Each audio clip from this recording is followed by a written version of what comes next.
Good morning students. आज हम topic start करने जा रहे हैं financial statement. Means financial statement क्या होता है। हम इस फाइनेंशियल स्टेटमेंट के दो टॉपिक पहले भी कर चुके हैं, बैलेंस शीट और मेथड्स ऑफ फाइनेंशियल असेसमेंट। आज हम टॉपिक करने जा रहे हैं financial statement, their advantage and their limitations. पहले हम करने जा रहे हैं कि फाइनेंशियल स्टेटमेंट होता क्या है, उसके बाद करेंगे हम एडवांटेज क्या है इसकी, उसके बाद हम करेंगे इसकी लिमिटेशंस क्या होती है। सबसे पहले करने जा रहे हैं हम एडवांटेज।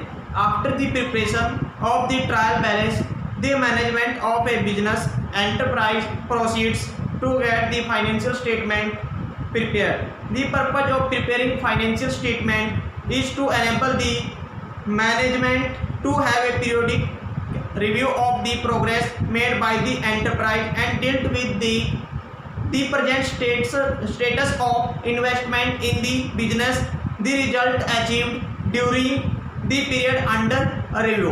मीन्स इसमें हम क्या देख सकते हैं कि ट्रायल, जब हम पहले क्या करते हैं ट्रायल बैलेंस, जो हम प्रीवियस चैप्टर में पढ़ेंगे, अभी हमने टॉपिक कराया नहीं है। ट्रायल बैलेंस होता है, उस ट्रायल बैलेंस के बाद हम क्या करते हैं, अपना जो फाइनेंशियल स्टेटमेंट है उसकी जो ट्रांजेक्शन्स होती है उसको मैनेजमेंट करते हैं। फिर हम देखते हैं कि हम कभी भी उसको चेक कर सकते हैं, उसको हम इंश्योर कर सकते हैं, अपनी प्रेजेंट स्टेटस देख सकते हैं, उसका हम रिव्यू कर सकते हैं, उसको कंपेयर कर सकते हैं, उसकी जो फाइनल स्टेटमेंट है प्रीवियस ईयर की और जो करंट ईयर है उससे हम उसको कंपेयर कर सकते हैं।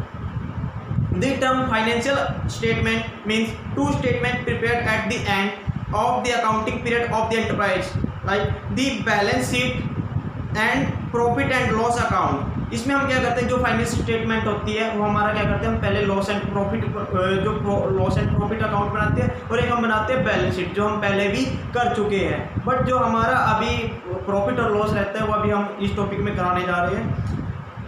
The two statements together are called the final accounts in traditional account language। और इस दोनों अकाउंट को ही हम क्या बोल सकते हैं, फाइनेंशियल स्टेटमेंट।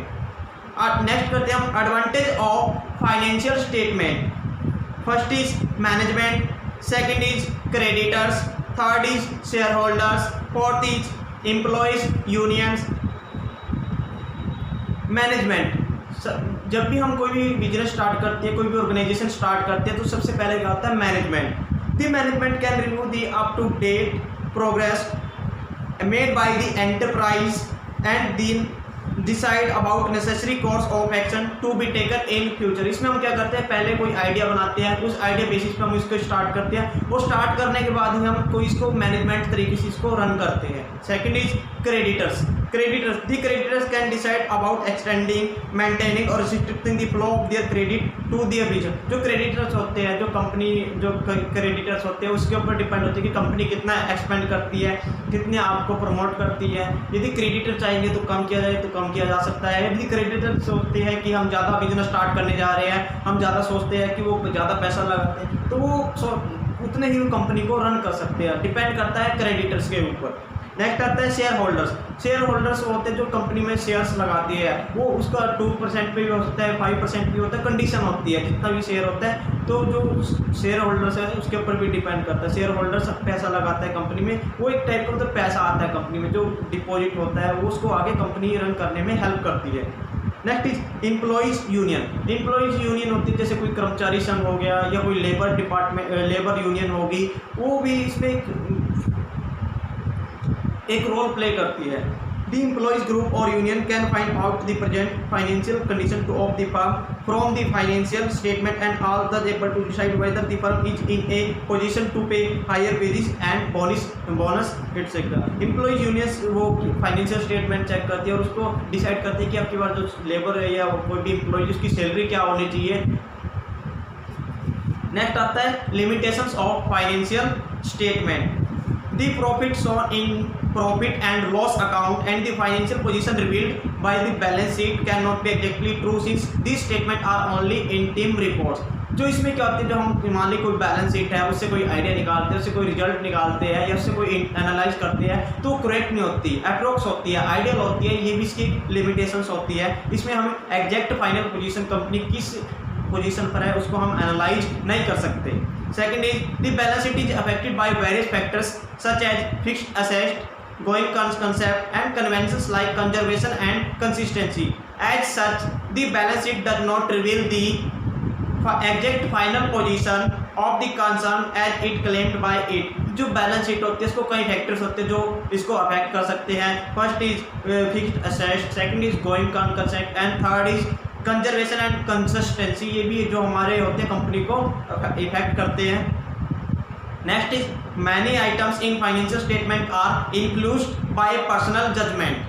जो मनी आइटम्स इन जो कई बार क्या होता है, जो ट्रांजेक्शन्स होती है, जो अकाउंटेंट्स डिपार्टमेंट होता है, जो स्टोर कीपर होता है, अपनी तरफ से उसमें गड़बड़ी कर देता है। वो उसकी होनेस्टी के यदि वो डिसऑनेस्ट हो जाता है तो हमारे उसमें जो हमने बैलेंस शीट बनाई है उसमें एक टाइप का इफेक्ट आ सकता है, एरर आ सकती है। तो ये डिपेंड करता है सिर्फ एक इंडिविजुअल पर जो स्टोर कीपर्स को हैंडल करता है। तो ये भी इसका एक सबसे बड़ा साइड इफेक्ट होता है। Fourth is financial statement record and reveal only those facts which can be expected in terms of money. सबसे बड़ी बात क्या है, हम पहले प्रीवियस टॉपिक्स में भी कर चुके हैं, सिर्फ जो उसी कंडीशन को हम कैलकुलेट और इसमें एंट्री करते हैं जो पैसे की फॉर्म में होती है, मनी की फॉर्म में होती है। मान लीजिए कि मेरे पास 10,000 की एंट्री करनी है, 20,000 की एंट्री करनी है, वो हो जाएगी। बट मेरे पास मान लीजिए कितने फैन हैं, कितने टेबल्स हैं, उसकी अभी कोई वैल्यू नहीं, उसको डायरेक्ट एंट्री नहीं कर सकता। सिर्फ जो मनी की फॉर्म में होगी हम उसकी ही एंट्री कर सकते हैं। नेक्स्ट आता है profit and loss account. Profit and loss account से हम देखते हैं कि कितना हमें प्रॉफिट हुआ है, कितना हमें लॉस हुआ है। यदि लॉस हुआ प्रीवियस ईयर में तो हम उसको करंट जो ईयर के हम जो नेक्स्ट जो हमारा फ्यूचर में ईयर आने वाला है उससे हम कंपेयर करते हैं और उसको हम क्या उसमें कुछ एडवांसमेंट लेकर आ सकते हैं, उसमें कुछ हम नई टेक्निक्स या कोई मेथड्स यूज कर सकते हैं। तो उस बेसिस पर हम इसको लॉस एंड प्रॉफिट अकाउंट को बनाते हैं। Profit and loss account reveals the net profit earn और net loss suffered by firm in a course of its business operation during the accounting period. जो हमने अभी बताया कि एक अकाउंटेड पीरियड होता है, 1 ईयर का भी हो सकता है, मतलब हम 1 ईयर का लेते हैं, 1 अप्रैल से 31 मार्च तक हम लेते हैं। उसमें देखते हैं कि प्रीवियस ईयर में हमें लॉस हुआ है या कितना प्रॉफिट हुआ है, तो हम उसको मतलब एक अकाउंट डिटेल लेते हैं उसकी। The main purpose for which a profit and loss account prepared is no ascertain net profit or net loss from business operation.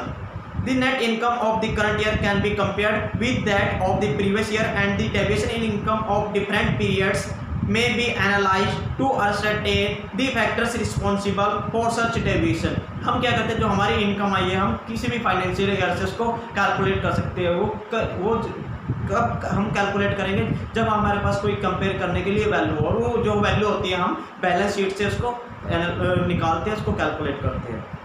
Preparation of A profit and loss account. जब हम profit और loss account को बनाते हैं तो उसमें क्या preparation होती है, क्या करते हैं हम उसमें हम क्या करते हैं, जो हमारे पर्टिकुलर्स होते हैं, जो हमारे डेबिट्स होते हैं वो हम लेफ्ट साइड लेते हैं और जो हमारे क्रेडिट होते हैं वो हम राइट साइड लेते हैं। मान लीजिए कि जो रेंट, सैलरी, कम्युनिकेशन, इंटरेस्ट, जो इसमें एक बात है कि हम जो डेबिट है उसके आगे हम 2 लगाते हैं, जो क्रेडिट है उसके आगे हम बाय लगाते हैं। और क्रेडिट को हम हमेशा इसमें जो हम शीट बनाते हैं प्रॉफिट और लॉस अकाउंट, जो क्रेडिट होता है वो हमारा राइट साइड आता है, जो डेबिट होता है उसके आगे जो 2 लगता है वो हमारा लेफ्ट साइड होता है, जो भी हम शीट बनाते हैं। जैसे हमने लिया है rent, salary, commission, interest, advertising, parade, जो भी हमने खर्चा किया है वो हमारा डेबिट साइड आ जाएगा। और जो भी हमारा प्रॉफिट हुआ है, डिस्काउंट मिला है या कोई भी इंटरेस्ट हमने रिसीव किया है, जो भी पैसा हमारे पास आया है वो क्रेडिट में जाएगा। वो हमारा किस साइड रहेगा, राइट साइड। लेफ्ट साइड में हमारा रेंट, सैलरी, जो कंपनी से हम पैसा देते हैं, डेबिट करते हैं, वो हमारा, और उसके आगे हम 2 करते हैं, 2 लगाते हैं, वो हमेशा हमारा राइट साइड ही लेफ्ट साइड रहेगा। Points both noting in profit and loss account. जो भी हम पॉइंट्स इसमें जो रिस्पॉन्सिबल होते हैं, फैक्टर्स होते हैं, उसको हम उसको जो हम जब प्रॉफिट एंड लॉस अकाउंट बनाते हैं उसमें क्या क्या मेंशन होता है, क्या क्या रिस्पॉन्सिबल होते हैं, वो पॉइंट्स हम करने जा रहे हैं। First is salary. सैलरी होती है, जो salaries paid to employees are debited to the profit and loss account. जो सैलरीज होती है क्योंकि वो अकाउंट से जाती है, कंपनी के अकाउंट से जाती है, तो कंपनी से जाती है इसलिए वो डेबिट होती है, तो ये हमारी डेबिट साइड आती है। रेंट, हमने कोई भी अपना बिजनेस स्टार्ट करने के लिए हमने रेंट पे लिया है, प्लॉट लिया है, इंडस्ट्रियल प्लॉट लिया है, तो उस पर हम क्या कर सकते हैं, जो रेंट है वो डेबिट साइड आएगा। Next is discount. डिस्काउंट हमें मिलता है, किसी भी चीज़ पर हमें फायदा होता है, तो हमारा वो क्रेडिट साइड आता है, वो हमारा राइट साइड रहेगा। जो हमने सैलरी, जो रेंट है वो हमारे लेफ्ट साइड रहेंगे, डेबिट की साइड, और जो हमारा डिस्काउंट है वो क्रेडिट रहेगा, वो रहेगा हमारा right side. Next is commission. Commission जैसे हम कोई भी सेल करते हैं, to increase sales agents are appointed on commission basis, हम कमीशन देते हैं। मान लीजिए कि मेरे को कोई भी प्रोडक्ट सेल करना है, मार्केट के जो एजेंट होते हैं मैं उससे कमीशन बेस पे वो मैं मान लीजिए कि उसको 5% कमीशन देते हैं। कोई भी प्रोडक्ट हमारी कंपनी का सेल करता है तो उसके हम उसको कमीशन दे रहे हैं, तो वो कमीशन भी हमारा डेबिट साइड आएगा, जो कि हमारा लेफ्ट साइड रहेगा। प्रिंटिंग एंड स्टेशनरी, जो भी हम उसमें डॉक्यूमेंट्स यूज़ करते हैं, प्रोडक्ट्स बनाते हैं, उसके डॉक्यूमेंट होते हैं, क्लरिकल वर्क के लिए हमें जो प्रिंट्स पेजेस होते हैं उसके लिए भी हमें खर्चा करने की जरूरत होती है, और वो हमारा डेबिट साइड रहेगा। नेक्स्ट इज एडवर्टाइजमेंट, कोई भी प्रोडक्ट है उसके लिए हम एडवर्टाइजमेंट जरूरी है, उस एडवर्टाइजमेंट के लिए पैसे का होना जरूरी है, और वो डेबिट साइड रहेगा क्योंकि कंपनी उसके लिए पे कर रही है, कंपनी से पैसा जा रहा है। नेक्स्ट इज कैरेज आउटवर्ड्स और फ्रेट आउटवर्ड्स। तो आउटवर्ड कैरेज आउटवर्ड्स, मान लीजिए कि कोई ट्रांसपोर्ट फैसिलिटी है, एक हमें मार्केट तक लेकर जाना है तो उसको हमें रेंट देना पड़ेगा, उसको हमने पे करना पड़ेगा, चार्ज देना पड़ेगा, तो ये भी हमारा डेबिट साइड रहेगा।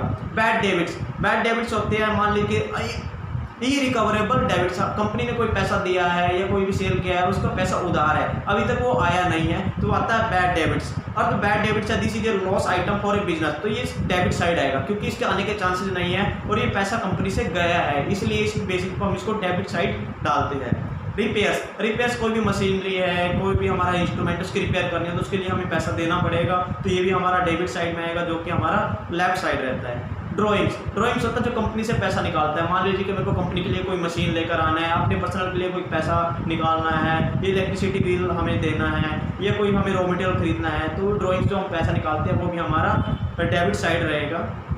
इनकम टैक्स भी हमारा डेबिट साइड है क्योंकि हम टैक्स देते हैं, तो ये हमारा डेबिट साइड रहेगा।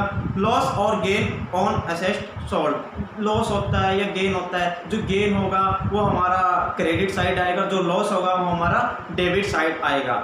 Next is loss by fire theft, कोई चोरी हो जाती है या उसमें आगजनी हो जाती है, आग लग जाती है कंपनी में, तो क्या होता है उस कंडीशन में हमें उसका नुकसान होता है, वो भी हमारा डेबिट साइड रहेगा, वो भी हमारा डेबिट साइड रहेगा। ये टॉपिक हमारा ये जो यूनिट है वो अभी फिनिश हो चुकी है। Thank you students, hope